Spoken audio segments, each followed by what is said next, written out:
औज़ुबिल्लाहिमिनश्शैतानिर्रजीम बिस्मिल्लाहिर्रहमानिर्रहीम. Dear students, Assalamu alaikum and good morning.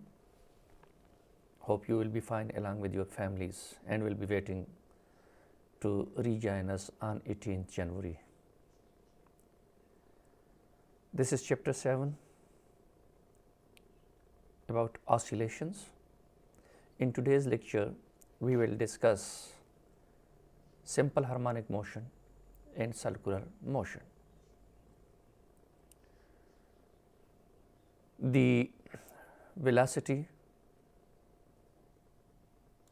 of a body at any instant of time executing SHM, kinetic energy, potential energy and law of conservation of energy that will be covered in this lecture. प्यारे तुलबा, आज के इस topic में हम circular motion और simple harmonic motion के बारे में डिस्कस करेंगे. किसी लम्हे पर अगर कोई body simple harmonic motion execute करती है, उसकी वेलोसिटी क्या होगी, काइनेटिक एनर्जी क्या होगी, पोटेंशियल एनर्जी क्या होगी, टोटल एनर्जी क्या होगी और क्या ये law of conservation of energy को ओबे करता है या नहीं करता, ये हम डिस्कस करेंगे. इससे पहले कि हम उसको स्टार्ट कर लें, याद रखना circular motion is not simple harmonic motion. Circular motion simple harmonic motion नहीं है. The projection of a particle moving in a circular path about the diameter of a circle is simple harmonic motion. जो particle है दायरे में घूम रहा है, उसका साया सर्कल के डायमीटर पे सिंपल हार्मोनिक मोशन एग्जीक्यूट करता है. Circular motion simple harmonic motion नहीं है, बल्कि दायरे में घूमने वाले पार्टिकल का साया जो डायमीटर पर पड़ता है वो सिंपल हार्मोनिक मोशन एग्जीक्यूट करता है. For that, consider a particle of mass m is rotating in a horizontal circle of radius r, that may be vertical or horizontal, doesn't matter, with angular speed omega. Consider a particle of mass m is moving in a horizontal circle of radius r with angular velocity omega. फर्ज करें एक particle है जिसका मास m है, rotate करता है horizontal circle में with angular velocity omega, which we have discussed before. The projection of shadow of a particle caused by distant light about its diameter execute simple harmonic motion. देखो, अगर कोई body दायरे में घूम रही है, अगर आपने इधर से लाइट लगाई हुई है, इधर से लाइट लगाई है, इधर से, तो इसका साया जो है डायमीटर पर यू पड़ता है, कभी डायमीटर से दूर होता जाएगा, कभी डायमीटर के नज़दीक होता जाएगा. यानी ये जो पार्टिकल पी है आपको दिखाई दे रहा है डायग्राम में, ये दायरे में घूम रहा है, तो पार्टिकल पी का मोशन सिंपल हार्मोनिक मोशन नहीं है.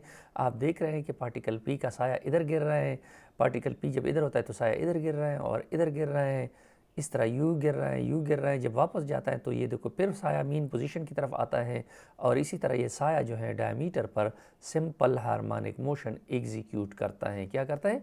सिंपल हार्मोनिक मोशन एग्जीक्यूट करता है. देखो, अब आ जाते हैं, ये आपने देखा, the projection or shadow of a particle cause by distant light about its diameter execute. ये इधर लाइट लगी हुई है, इधर लाइट लगा हुआ है, तो इसका साया लाइट जो है, लाइट इसका शेडो जो है उस डायमीटर पर क्या करता है, छोड़ के दे देता है और इसका साया जो है वो सिंपल हार्मोनिक मोशन एग्जीक्यूट करता है. पार्टिकल पी का मोशन सिंपल हार्मोनिक मोशन नहीं है, लेकिन पार्टिकल पी का जो साया डायमीटर पर गिर रहा है, ए से बी तक, फिर बी से ए तक वापस आता है, इसको हम फिर क्या कहते हैं, सिंपल हार्मोनिक मोशन कहते हैं. अब हम आते हैं इसके, suppose A B the diameter of O, diameter of a circle and O its centre. देखो, ए बी जो है ये डायमीटर ऑफ अ सर्कल है और ओ उसका सेंटर है. O A is equal to O B is equal to r is equal to x naught which is the amplitude.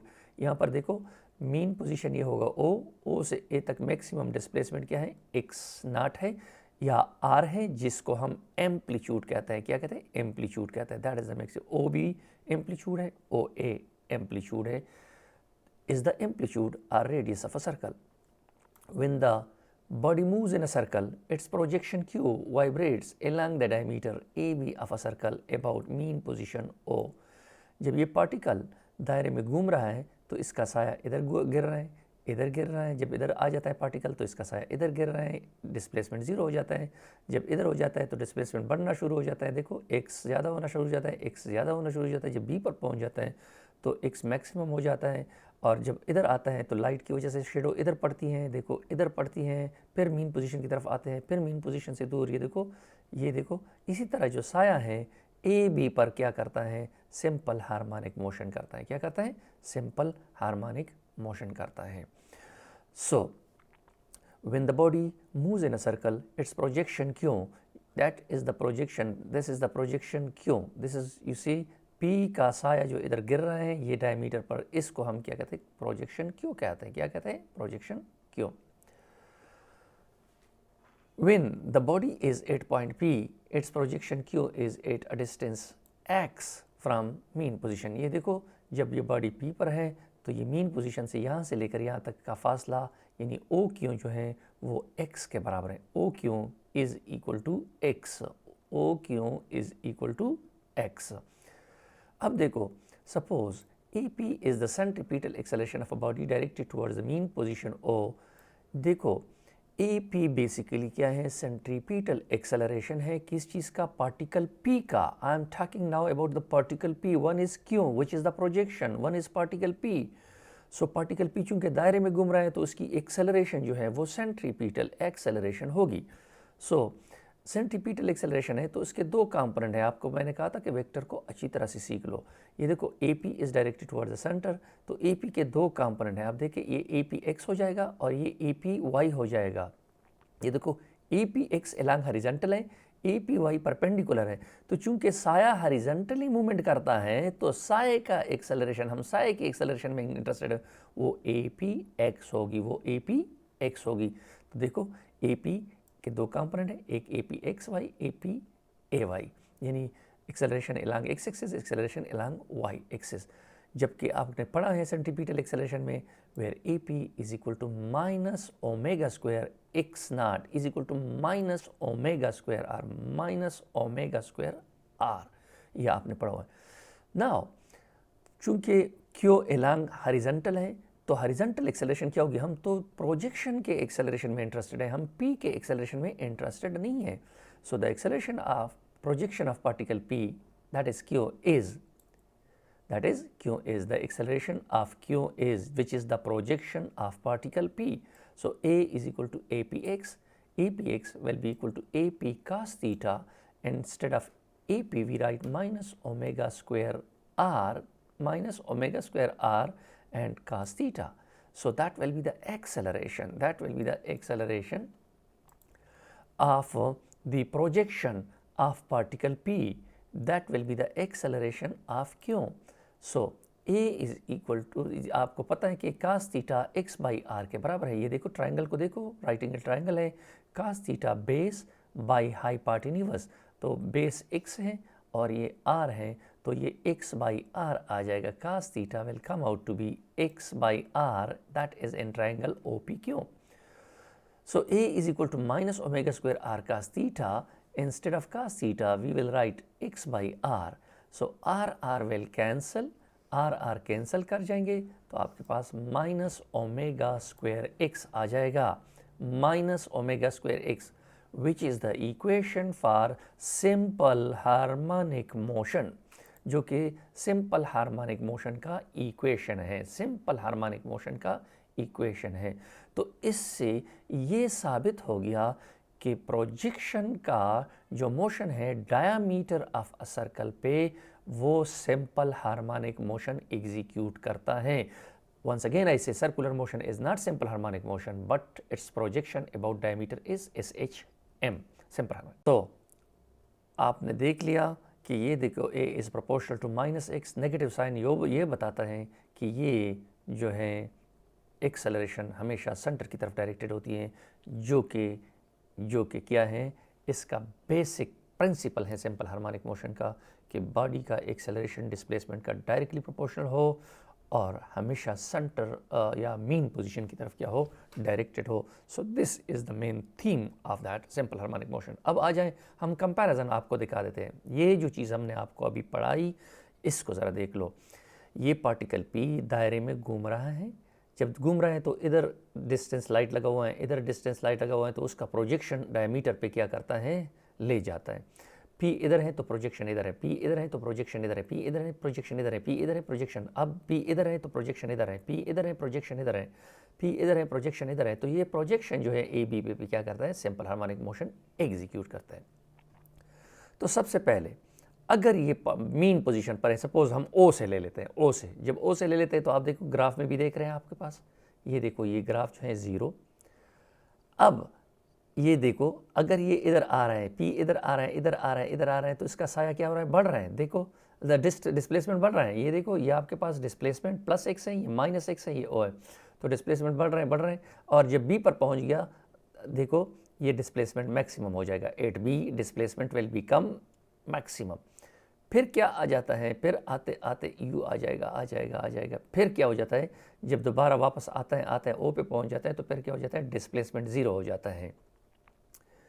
ठीक है ना, यानी आप देखो ये डिस्प्लेसमेंट क्या होगा, 0 हो जाएगा। अब देखो 0 से O या O से A की तरफ आते हुए फिर डिस्प्लेसमेंट जो होता है वो क्या होता है, देखो बढ़ता है। ये देखो ये फिर मैक्सिमम हो गया, दूसरे साइड पे मैक्सिमम होगा, और इसी तरह जाते जाते दूसरे उस पर वापस O पे पहुंच गया, फिर O से फिर B की तरफ चला गया, ये फिर B से क्या आ गया, O की तरफ आ गया। और इसी तरह ये सिंपल हार्मोनिक मोशन का क्या है, प्लॉट है, या सिंपल हार्मोनिक मोशन का ग्राफ है। देख अब देखो ये आपका हो गया स्प्रिंग मास सिस्टम के साथ मैं कंपैरिजन करता हूँ। ये देखो आपका मेन पोजीशन, आपका पार्टिकल P इधर है तो उसका साया क्या है, इधर गिर रहा है, तो ये स्प्रिंग जो है हमने इधर एक्सटेंड कर दिया है Q तक, तो ये देखो ये Q हो गया। और मैक्सिमम एक्सटेंशन क्या होगा, A होगा। मैक्सिमम एक्सटेंशन क्या होगा, A होगा। अब जनाब आप देखें, A maximum extension that is x naught, that is amplitude, that is equal to r। अब ये क्या करता है, स्प्रिंग को जब छोड़ा जाता है तो ये देखो फिर वापस आएगा मीन पोजीशन पर, और फिर स्प्रिंग को कंप्रेस करेगा, इधर आ जाएगा B पर आ जाएगा, और A और B के दरमियान ये क्या करेगा, सिंपल हार्मोनिक मोशन एग्जीक्यूट करेगा। It will execute simple harmonic motion between A and B। सो साया जो है हमने स्प्रिंग मास सिस्टम के साथ क्या कर दिया, कंपेयर कर दिया। जिस तरह स्प्रिंग मास सिस्टम एग्जीक्यूट करते हैं SHM, तो साया भी A और B पर मूव करते हैं to and fro about a fix position O। इसको हम क्या कहते हैं, SHM कहते हैं। तो इसका ये मतलब हो गया कि गोल दायरे में घूमने वाले पार्टिकल का साया डायमीटर पर सिंपल हार्मोनिक मोशन एग्जीक्यूट करता है। अब हम आते हैं कि डिफरेंट कैरेक्टरिस्टिक्स, यानी उसके जो है सिंपल हार्मोनिक मोशन। सबसे पहले हम क्या कहते हैं, time period of a body executing SHM। Time period क्या होता है, the time required by body to complete one vibration is called time period. अगर गिवन डायग्राम में ज़रा देख लो, ठीक है ना, द टाइम पीरियड जो होता है वो क्या होता है, 2π/ω होता है। क्या होता है, T इज इक्वल टू 2π/ω, यानी आपने वो फार्मूला किया है, ω/θ/T है। अगर थीटा 2π है तो नीचे वाला T कैपिटल T बन जाएगा, टाइम पीरियड बन जाएगा। तो उसको रीअरेंज करो तो उससे T इज इक्वल टू 2π/ω आ जाएगा। क्या आ जाएगा, 2π/ω। So this is the time period of the projection or a particle executing simple harmonic motion. Now come to frequency. Frequency is the inverse of time period, reciprocal of time period. So number of vibration completed by shadow per second is the frequency, shadow or particle executing SHM. So if is equal to 1/T, that is equal to 1/2π/ω. So ω/2π, that will come out to be ω/2π. That is the time period frequency of a body or a particle or a shadow executing simple harmonic motion. Now, instantaneous displacement, you know that what an instantaneous displacement is. The distance of a shadow or particle at any instant from mean position is called instantaneous displacement. In triangle OPQ, which we have shown you, cos theta base by hypotenuse, base is x, hypotenuse is r. If you have seen the triangle above, you see here that is x and that is r. तो cos theta is equal to x by r and instantaneous displacement O से किसी लम्हे पर साया किस फासले पर है, that is called instantaneous displacement. So cos theta आपके पास क्या आ जाएगा, x divided by r आ जाएगा. तो उससे x क्या आ जाएगा, x is equal to r cos theta, where r is equal to x naught, which is the amplitude. So x naught cos theta. So x naught cos omega t. You know, x naught is fixed for a particular SHM. So x is a function of time. x जो है वो function है, omega जो है वो 2 pi by f, 2 pi f के भी बराबर है, 2 pi f के. तो इसको हम इस तरह भी लिख सकते हैं, x naught cos 2 pi ft, x naught cos 2. So this is the instantaneous displacement of a particle at any instant of time, at any instant of time. ये आपके पास इंस्टेंटेनियस डिस्प्लेसमेंट हो गया. इसका अगर आप प्लॉट ड्राफ करना चाहते हैं तो t इज इक्वल टू 0 कर लो तो ए कास 0 आ जाएगा. तो x is equal to x naught, यानी पार्टिकल मैक्सिमम उस पे है. अगर t is equal to t/4 ले लो तो उसका अपना आएगा, t/2 ले लो अपना आएगा. तो इस तरह से उसका प्लॉट आएगा और उसका प्लॉट जो है बेसिकली ये जो है ऐसे ये जो है इंस्टेंटेनियस डिस्प्लेसमेंट का क्या है, किसी लम्हे पर ये मीन पोजीशन पर है, ये बढ़ रहा है, ये मैक्सिमम पे पहुंच गया, इंस्टेंटेनियस एम्पलीट्यूड हो गया. फिर आते हैं ये क्या हो गया, ये फिर 0 हो गया एम्पलीट्यूड. और इसी तरह जो है आप क्या कर सकते हो, मालूम कर सकते हो इंस्टेंटेनियस डिस्प्लेसमेंट को और उसका प्लॉट x का प्लॉट जो है वर्सेस टाइम आप ड्रा कर सकते हैं. Now come to instantaneous velocity of projection. Instantaneous velocity means at any instant the velocity of particle p. देखो p है, फिर at any instant the velocity of the projection of p, which is क्यों.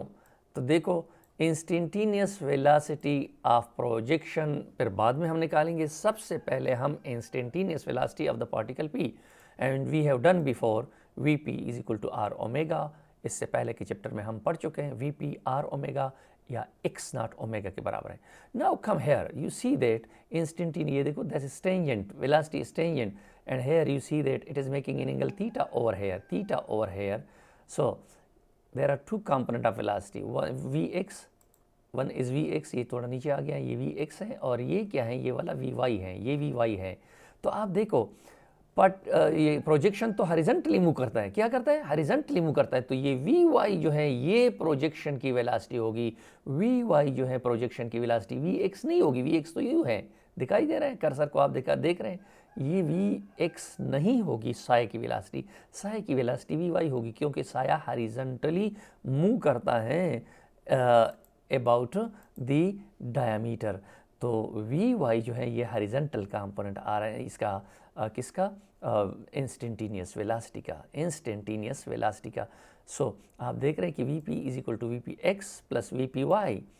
अब देखो इसके दो component vpx vpy, but vpx is not the velocity of the projection Q, vpy is the velocity of the projection Q. So हम interested है किस में, साये की वेलोसिटी, क्योंकि साया सिंपल हार्मोनिक मोशन क्या करता है, एग्जीक्यूट करता है. तो v इज इक्वल टू क्या आ जाएगा, vpy, और vp साइन थीटा आ जाएगा, vp r ओमेगा के बराबर है. तो r ओमेगा साइन थीटा और x naught omega sine theta आ जाएगा, x naught omega sine theta. तो जनाब दो चीज़ों को मैक्स ना करो. एक पार्टिकल p की वेलोसिटी है जो कि सर्कुलर मोशन करता है, वो सिंपल हार्मोनिक मोशन नहीं करता. एक है साए की वेलोसिटी जो कि क्यों है और डायमीटर पे हॉरिजॉन्टली मूवमेंट करते रहते हैं, तो उसकी वेलोसिटी जो है वो है वो सिंपल हार्मोनिक मोशन के लिए ज़रूरी है. तो v is equal to vpy आ जाएगा हमारे पास, और vpy जो है वो vp sine theta is equal to r omega sine theta is equal to x naught omega sine theta आ जाएगा. अब आपको पता है कि sine square theta plus cos square theta क्या है, 1 के बराबर है. तो इससे क्या आ जाएगा, sine square theta 1 minus cos square theta, 1 minus cos square theta. और आपने अभी किया कि cos theta x by r के बराबर है, किसके बराबर है, एक्स बाई आर के बराबर है। तो साइन थीटा क्या आ जाएगा, 1 minus cos square theta square root आ जाएगा, 1 माइनस का। अब cos theta x by r के बराबर है, तो क्या आ जाएगा, 1 minus x divide by r whole square, 1 minus x square by r square आ जाएगा। एलसीएम ले लो, आर स्क्वायर नीचे, तो r square minus x square क्या आ जाएगा, r square minus x square, और नीचे का आर स्क्वायर जो है वो स्क्वायर रूट, तो वो निकल जाएगा स्क्वायर रूट से, तो r square minus x square by r आ जाएगा। चूंकि आर एम्पलीट्यूड के बराबर है, एक्स नाट के बराबर है, r is equal to the amplitude, so x naught square minus x square divided by x naught, divide by x naught. Now we are going to put this in this equation. In this equation, v is equal to x naught omega sin theta या r naught omega या r omega sin theta. So v is equal to x naught omega sin theta. X naught omega sin theta in its own place, and instead of sin theta we put the value of sin theta which we have find over here. So that will come out to be x naught square minus x square divided by x naught. So you know this x naught will cancel with this x naught. This x naught will cancel with this x naught. You will get omega x naught square minus x square. So that gives you the instantaneous velocity of the projection of a particle about its diameter. So the instantaneous velocity is a function of x. You see, x naught is fixed for a particular motion. This is the x which is increasing or decreasing. When x is decreasing, this difference will be reducing, so velocity will be decreasing, meaning that if the particle or projection is moving away from the mean position, x will be increasing and the velocity will be decreasing. When it reaches to the amplitude, then x will become x naught. So x naught square minus x naught square, then v will be 0. So velocity will be 0 at maximum amplitude and will be maximum at mean position. ये फार्मूले बोलते रहते हैं, तो उसको इस तरह सीखने की कोशिश करो। तो x naught square minus x square, जू ये डिफरेंस कम होता जाएगा वेलासिटी घटती जाएगी, और जू ये डिफरेंस ज़्यादा होता जाएगा वेलासिटी क्या होती जाती है, बढ़ती जाएगी। अब देखो, अगर x बढ़ता जाता है तो ये डिफरेंस कम होता जाएगा और वेलासिटी भी कम होती जाएगी, और अगर x घटता जाता है यानी मीन पोजीशन की तरफ बॉडी आ रही है तो ये वेलासिटी क्या करेगी, इंक्रीज करती जाएगी। सो ये आपके पास इंस्टेंटेनियस वेलासिटी। अगर स्प्रिंग मास सिस्टम का पर्टिकुलर केस ले लें तो k by m under root x naught square minus x square. इसी तरह आप पेंडुलम के लिए ओमेगा को कैलकुलेट करो और ओमेगा की वैल्यू इधर लगा दो तो वो पेंडुलम के लिए हो जाएगा। सो that gives the expression for instantaneous velocity of a particle executing simple harmonic motion, or the projection that is executing simple harmonic motion. That is the instantaneous velocity of a body executing simple harmonic motion. For pendulum, the g by L, we will do it later. For pendulum, omega is g by L under root. So if we put omega over here for pendulum, for pendulum we put omega g by L under root over here, then it will become like that. So anyhow, we will do it later. So thus instantaneous velocity depends upon instantaneous displacement, which I have cleared to you. Now come to maximum velocity of projection. क्यों? और a particle executing simple harmonic motion, सबसे ज़्यादा velocity कहाँ पर होगी? Equation आपको मैंने अभी डिस्क्राइब कर दिया, मिल गया है। देखो, the velocity will be maximum at mean position where x is equal to 0. General equation for instantaneous velocity is that when x become 0, this factor will become maximum, so velocity will be maximum. So you see v naught omega x naught square minus 0, that will become omega x naught square. So omega x naught is the maximum velocity of the particle executing simple harmonic motion, maximum velocity of the particle executing simple harmonic motion. So v naught is equal to is equal to omega x naught is the optimum velocity of the projection or a particle that is executing simple harmonic motion. And for spring mass system, for a particular case of spring mass system, omega is equal to k by m under root. तो k by m under root इधर put कर लो इसकी जगह और x naught आ जाएगा। तो velocity maximum mean position पर होगी और वो होगी ओमेगा x naught के बराबर। और अगर आप particular case of the spring mass system के लिए करना चाहते हो तो ये देखो ओमेगा की कीमत k by m under root है और x naught अपनी जगह पे, तो ये आ जाएगा। और इस तरह अगर पेंडुलम के लिए, तो पेंडुलम के लिए ओमेगा की कीमत g by l under root है और x naught को अपनी जगह पे लगा दो, तो ये आपको मैक्सिमम वेलोसिटी दे देगा। So we have calculated instantaneous velocity, we have calculated the maximum velocity. Now we come to instantaneous kinetic energy. Instantaneous, the kinetic energy of a particle or projection executing SHM is Ke is equal to half mv square. किसी लम्हे पर उसकी kinetic energy जो है वो क्या होगी, किसी लम्हे पर उसकी काइनेटिक एनर्जी क्या होगी कि E half m v square, half m और v की जगह उसकी कीमत यहाँ से omega x naught square minus x square डाल लो।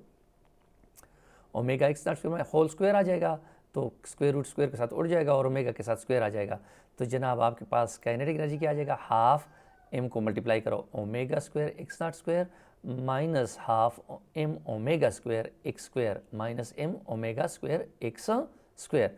सो that gives you the instantaneous kinetic, जो कि किसका फंक्शन है, एक्स का फंक्शन है। क्या इसका फंक्शन है, एक्स का फंक्शन है। मैक्सिमम तो फिक्स होती हैं, ये एक्स चेंज होता है। अगर एक्स बढ़ता जाता है तो ये डिफरेंस घटता जाता है, काइनेटिक एनर्जी घटती जाती है।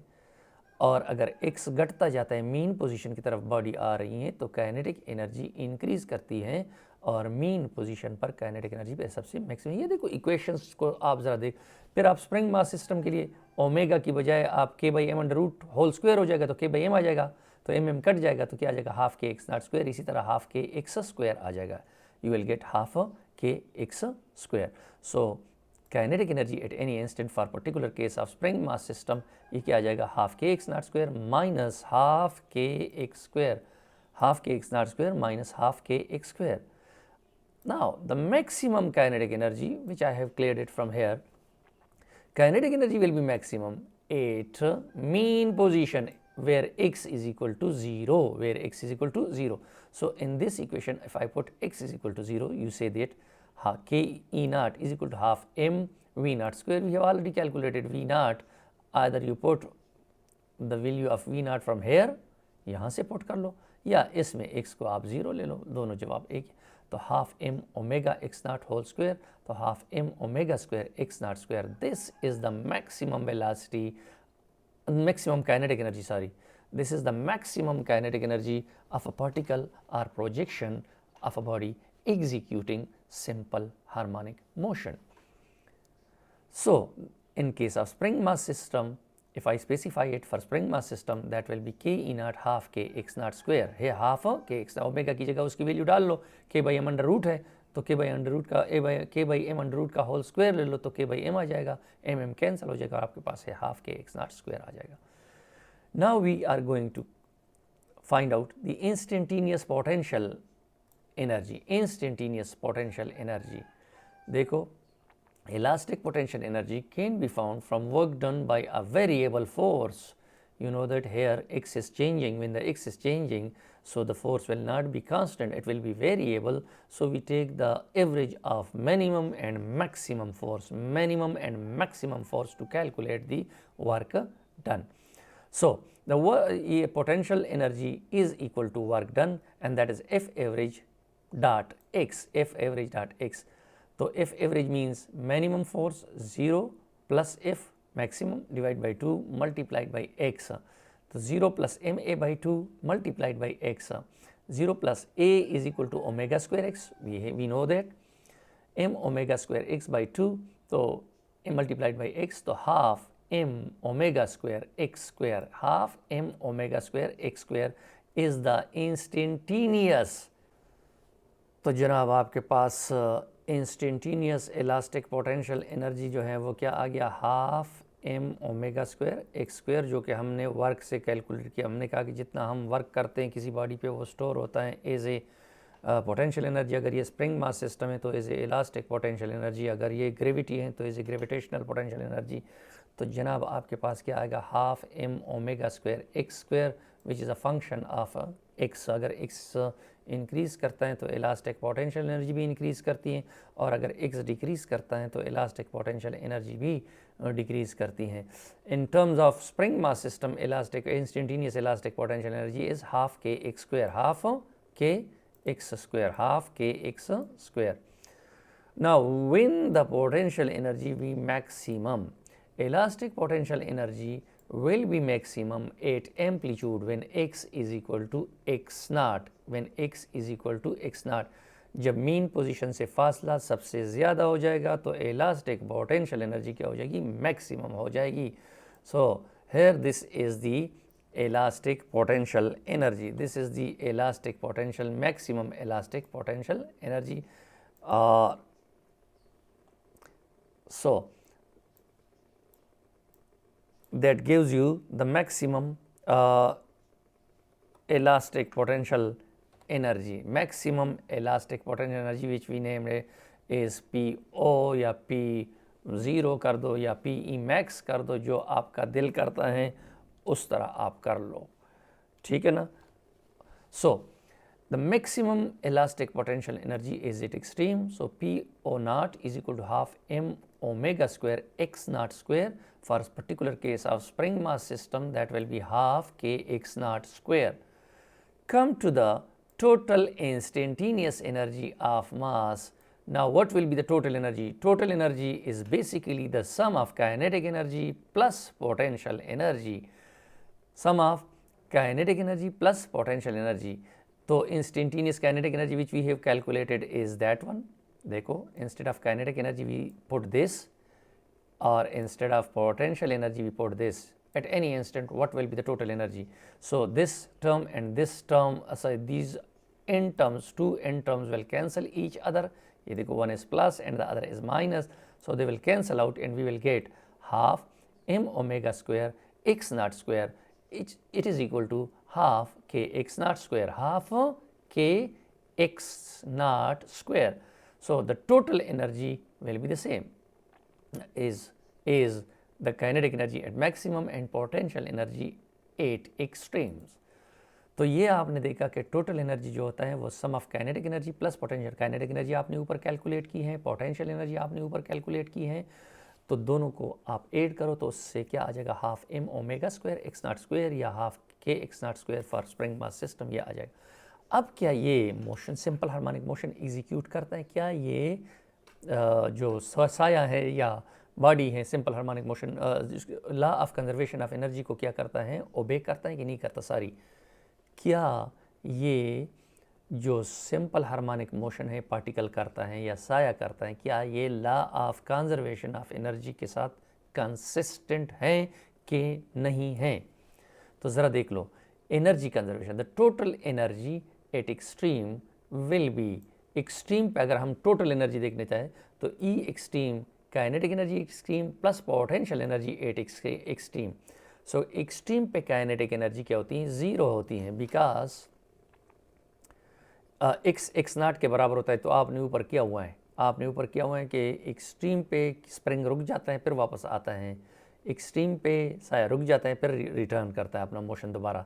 तो kinetic energy at extreme zero हो जाएगा, और पोटेंशियल एनर्जी एट एक्सट्रीम आपने अभी किया ऊपर half m omega square x naught square, half m omega square x naught square आ जाएगा. तो क्या आ जाएगा इससे, यानी zero plus half m omega, तो इससे आ जाएगा half m omega square x naught square. तो इससे स्प्रिंग मास सिस्टम के लिए क्या आ जाएगा, so half k x naught square. ये टोटल एनर्जी एक्सट्रीम पे हो गया. इसी तरह the total energy at mean will be, total energy at mean will be E mean is equal to kinetic energy at mean plus potential energy at mean. तो half m omega square x naught square is the kinetic energy at mean, हमने पढ़ा था कि ये मैं, और ये potential energy at mean zero because x is zero. और आपको ऐड करोगे तो ऐड करने के बाद आपके पास क्या आ जाएगा, half m omega square x naught square आ जाएगा, इससे half k x naught square आ जाएगा। तो again you see that extreme पे टोटल एनर्जी कितनी थी, half k x naught square, mean पर कितनी थी, half k x naught square या half m omega x naught square, और उधर भी half m omega x naught. तो इसका मतलब ये हुआ कि एनर्जी कभी काइनेटिक में जा रही, कभी पोटेंशियल में जा रही, लेकिन किसी लम्हे पर अगर आप टोटल कर लो उसको तो वही एनर्जी होगी जो कि इब्तिदा में थी। इसको law of conservation of energy कहते हैं। ये देखो किसी इंस्टेंट पे हमने कैलकुलेट किया है और किसी इंस्टेंट पे हमने जो कैलकुलेट किया है वो ये है, यानी किसी लम्हे पर एनर्जी वो क्या है, वो भी half k x naught square के बराबर है, एक्सट्रीम पे भी half k x naught square के, मीन पे भी half k x naught square के बराबर टोटल एनर्जी। तो अगर आप इक्वेशन 15, 16, 17 को देखो, all are giving the same thing. So we see that this obey law of conservation of energy. Simple harmonic motion जो है वो law of conservation of energy को ओबे करता है। क्या करता है, ओबे करता है। इससे आपने ये देखा, कंक्लूड किया कि वेलोसिटी मैक्सिमम कहाँ पर होती है, मिनिमम कहाँ पर होती है, काइनेटिक एनर्जी मैक्सिमम कहाँ पर होती है, मिनिमम कहाँ पर होती है, पोटेंशियल एनर्जी मैक्सिमम कहाँ होती है, मिनिमम कहाँ होती है, law of conservation of energy को क्या ये ओबे करता है या नहीं करता। देखो इससे हम इंस्टेंटेनियस डिस्प्लेसमेंट को किसी लम्हे पर मालूम कर सकते हैं by using formula x is equal to x naught cos omega t.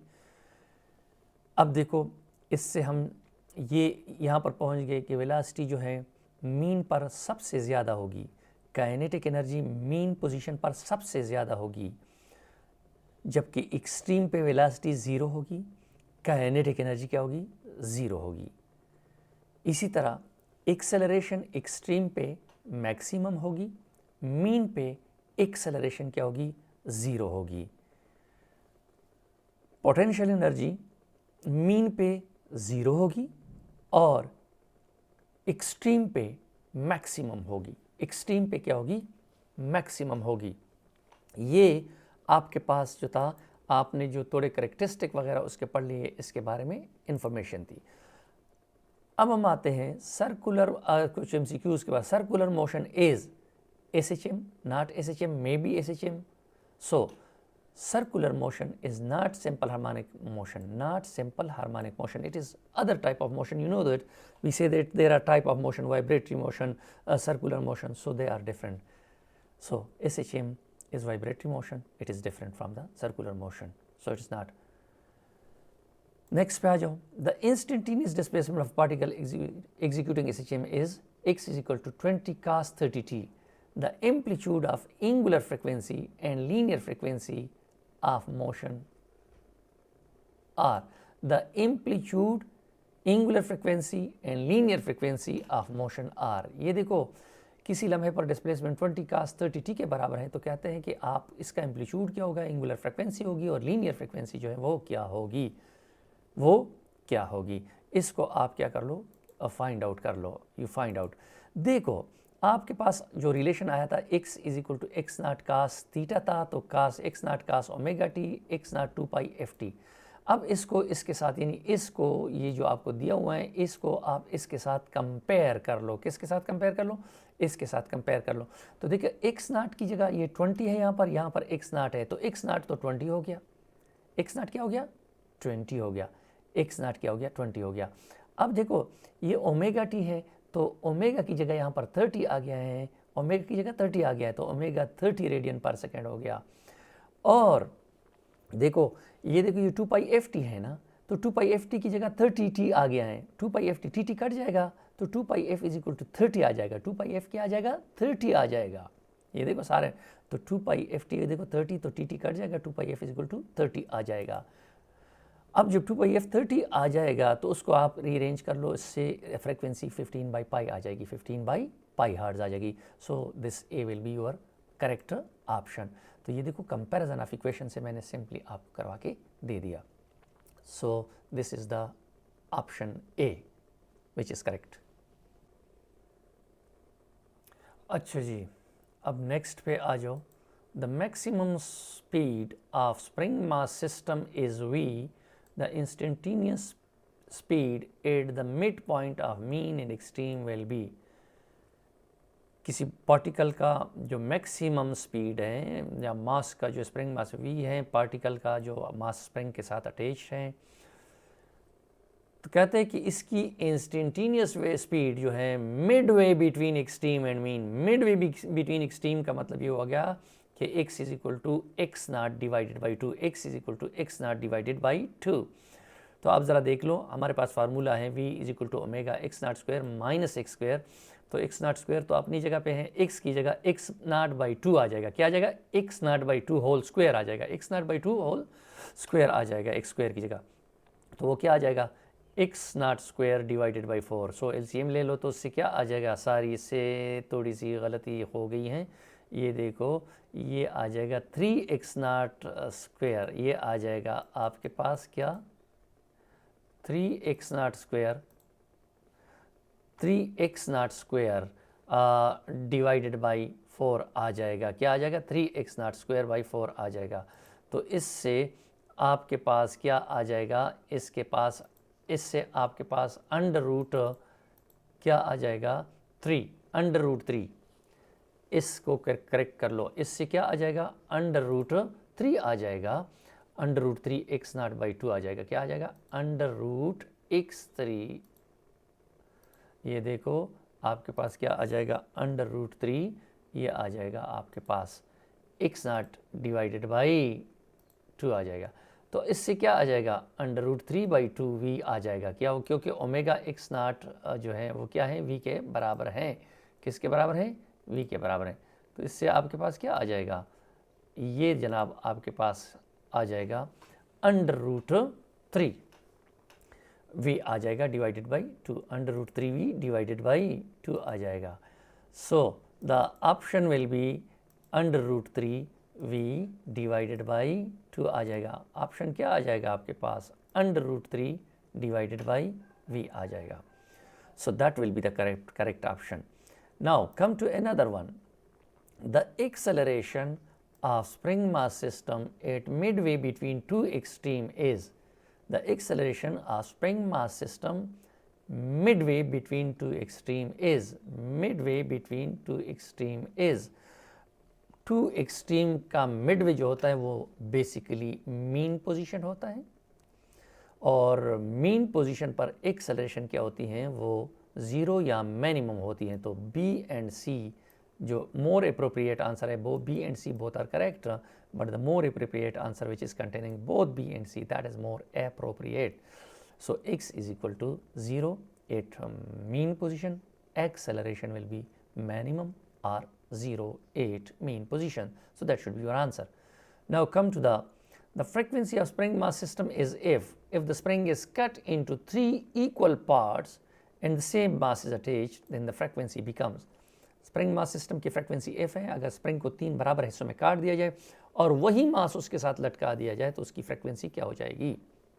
अब देखो, आपको पता है कि एक्सटेंशन और स्प्रिंग की लेंथ का आपस में डायरेक्ट ताल्लुक है। जितना स्प्रिंग बढ़ता जाएगा एक्सटेंशन उतनी बढ़ती जाएगी। अब अगर पहले एक्सटेंशन क्या है? x है, तो पहले फ्रीक्वेंसी क्या होगी? f is equal to 1/2 pi x by g under root होगी। नाउ अगर आपने 3 बराबर हिस्सों में तकसीम किया तो 1/3 हो गया, तो x भी x/3 हो जाएगा। क्या हो जाएगा? तो अब x की नई फ्रीक्वेंसी के लिए x जो है हम x/3 पुट करेंगे। तो ये देखो हमने क्या करना है? x/3 पुट करना है। पुट कर दिया तो x/3 जी आ गया। तो 1/√3 और ये 1/2 pi x by g under root, 1/2 pi x by g under root, ये पहले वाली फ्रीक्वेंसी है जब स्प्रिंग को काटा नहीं गया था, और ये क्या आ जाएगा? 1/√3f आ जाएगा। तो नई फ्रीक्वेंसी क्या हो जाएगी? 1/√3f आ जाएगी। अब हम आते हैं, the angular frequency of spring mass system vibrating between two extreme is 20 centimetre apart is 20 radian per second. The speed of mass midway between the two extreme is, angular frequency of spring mass system जो कि vibrate करते हैं दो extreme जो कि 20 centimetre apart है, दो extreme 20 centimetre apart है, तो मीन और एक्सट्रीम के दरमियान फासला क्या हो गया 20/2, क्या आ जाएगा 10 सेंटीमीटर, क्या आ जाएगा 10 centimetre which is equal to 0.1 metre, 0.1 metre. तो अब हम क्या कहते हैं स्पीड, तो स्पीड मैक्सिमम होगा मीन पे, चूँकि दो एक्सट्रीम के दरमियान फासला क्या होता है मीन होता है, और मीन पे स्पीड क्या होता है मैक्सिमम। तो v is equal to omega x naught, x naught आपके पास 10 सेंटीमीटर 0.1 मीटर, तो v क्या आ जाएगा 20 मल्टीप्लाइड बाई 0.1, इससे आपके पास आ जाएगा 2 मीटर पर सेकेंड, 2 मीटर पर सेकेंड इससे आ जाएगा। सो that was about the circular motion and simple harmonic motion, और उस पर हमने चंद MCQs भी करवा दिए। अल्लाह ताला आप सबको खुश रखे, शाद रखे, आबाद रखे, अच्छे अखलाक के साथ बड़े तमीज़दार लोग आपसे बनना है। इस मुल्क को अच्छी बेहतर ट्रैक पे लाने के लिए नेक, बाअखलाक और तालीम से भरे हुए लोगों की ज़रूरत है। तो कोशिश करें कि सबसे पहले अखलाकियात, फिर बाद में दुनियावी मामलात। शुक्रिया, thank you very much, God bless you all.